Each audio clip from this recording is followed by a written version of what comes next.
Good morning, welcome back to my other new mini blog. সকালে উঠে একটু পড়াশোনা করলাম, তারপর আজকে দই বড়া নিয়ে এসেছিল মা ব্রেকফাস্টের জন্য। দই বড়া খেলাম। প্রত্যেকদিনই সকালটা শুরু হয় আমার খুব সুন্দরভাবে।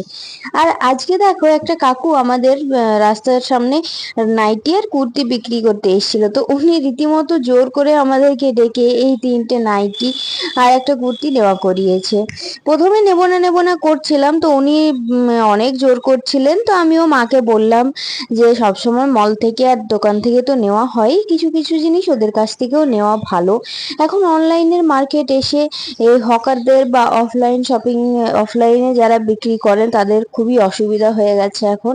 তো কিছু কিছু সময় ওদের থেকেও নেওয়া ভালো। এই তিনটে নাইটি আর এই একটা কুর্তি দিদির জন্য নেওয়া হয়েছে।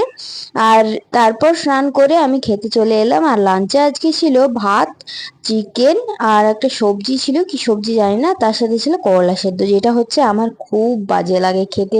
আর এই করলা সেদ্ধ যেদিনই বানায় মা সামনে একদম পাহারাদারের মতো বসে থাকে। সেই ছোটবেলার থেকে আজ অব্দি এই একটা জিনিস আমার একদম চেঞ্জ হয়নি, নিম করলা এগুলো খেতে একদম ভাল লাগে না আমার। তো চলো খাওয়া দাওয়া করে এবার একটা ভাত ঘুম দেওয়া যাক। দেখা হচ্ছে তোমাদের সাথে নেক্সট ব্লগ। আজকে ব্লগটা এই পর্যন্তই, টাটা।